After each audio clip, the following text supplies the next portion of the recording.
Paddle coverage gets underway at 2 o'clock tomorrow afternoon. Sky Sports Extra. Greg Brzezinski will be joining myself and Peter Fleming in the studio. Not bad. Not bad at all from Tim Henman into his first Masters Series semi-final this year. Again, Peter, showing us the reasons why he believes he can have a great year next year. Very relaxed, very composed, and playing some exquisite ball. Bales, you surprised me. You know a little bit about tennis for a TV presenter, don't you?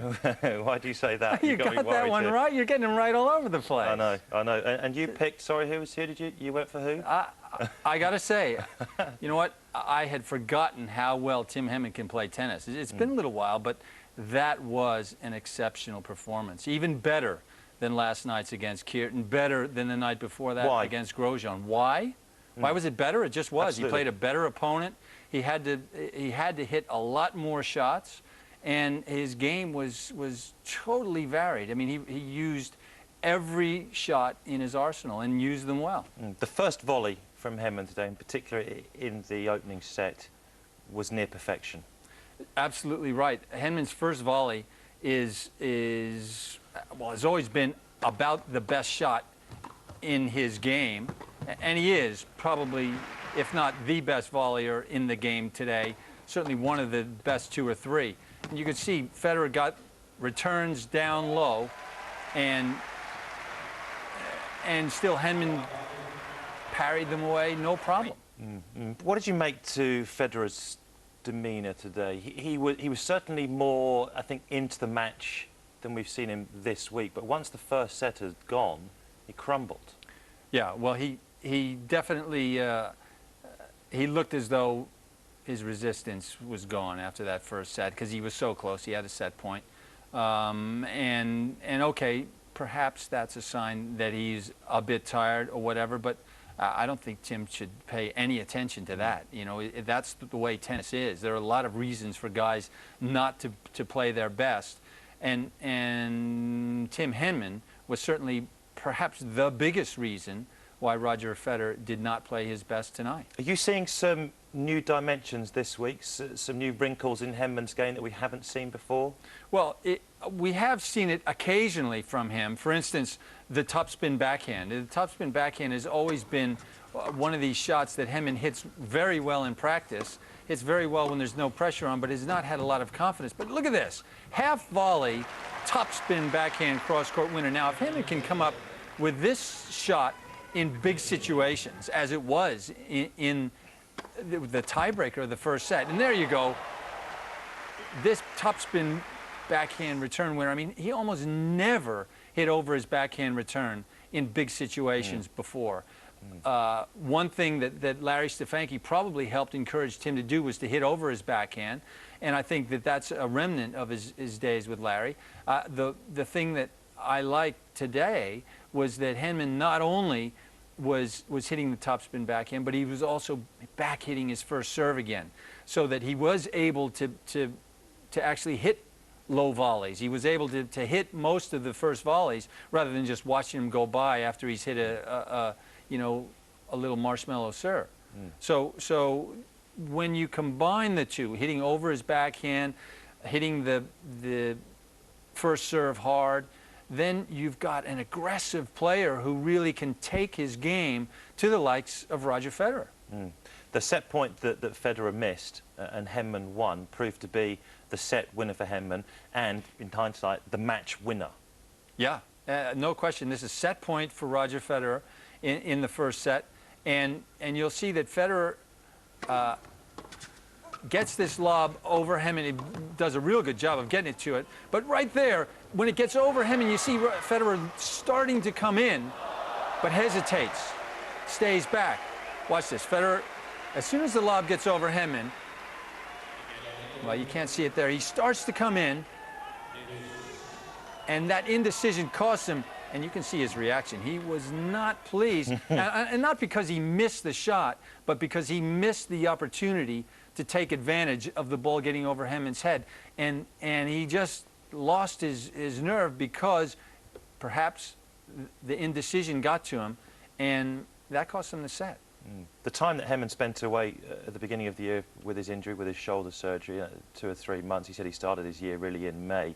You could see, I think today in particular, in Henman's movement, that he hadn't wasted that time away from the court. He put in a lot of training as far as leg work and lunging, and that paid dividends today as well. He's always been one of the better movers around the court, and that is still the case. He's an extremely fit athlete and sees the ball quickly, and his first step is as quick as anybody's. You can see when he gets to low balls, his hands are as good as anybody's, certainly around the net. His hands are exquisite. Pete, disagree with me this if you feel like it, please. But I wouldn't dream of it. No, I know you wouldn't. No, you never do you? Henman, I think, at times has maybe modelled his game on Sampras and considers himself a little bit in the Sampras mould. But the way that Henman is playing this week, is it more in the Edberg mould, or am I heaping maybe too much praise on Tim Henman? In the mold, yeah, I think that Henman's great strengths are his mobility and his ability to get to the net and use his wonderful hands at the net. And I think this week we are seeing him a little bit more often try to use his backhand so that he can stay in the middle of the court, and it makes the net a lot more accessible. Whereas often we would see Sampras back into the left-hand corner, and Tim tried to do that a lot. But from that corner, it's a long way to the net, and I think it's a real good direction for him to head in, to try and just keep cutting off the balls early and move forward. I'm sure some people out there are thinking, what, we're going way over the top here about Tim Henman, and would look at the people that Henman has played and said, OK, end of the year, long season, you know, Kierton's been playing a lot, Federer's been playing a lot, and that's the reason why Henman is through to the semis of the last tour event of the year. Maybe so, but who cares? Yeah. You know, if you're going to worry about that, then forget it. You're never going to be a good player. You know, it's all you can do is win, right? That all you can do is conquer the foe in front of you today. And Henman has done that the last 3 days and played very well on all 3 days. And with the performances here this week, of course, you know, he may even go further, might even win his first Masters Series title here. He will be around about 22, 23 in the world next year, which will guarantee him a seeding in the first major of the year, which is what he wanted. Yeah, that's small potatoes, though, in my mind, okay. Because the more important thing is the fact that he's playing good tennis. Because if he is playing good tennis, it doesn't matter what round you play. He'll take the guys out whenever he meets them. If you're going to win the tournament, you've got to beat everybody. It doesn't matter what order you beat them in. Which he will do this week if he does. Yeah, yeah. So, you know, seedings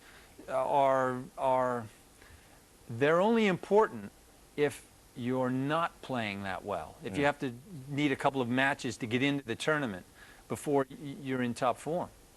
OK, we'll have both those semi-finals, by the way, for you from 2 o'clock tomorrow afternoon. Sky Sports Extra. Semi-finals of the Masters Series Paris, exclusively live on Sky Sports. Greg Rosetsky, as I'm sure you're aware, will be joining myself and Peter Fleming here in the studio. Fascinated to see what Greg thinks about the resurgent form of Tim Henman. OK, let's bring you up to date today with the first 2 quarterfinals.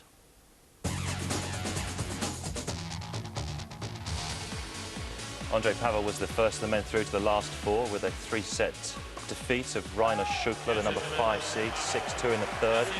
Pavel through to his first Masters semi-final since Montreal in 2001. He went on to win the title there.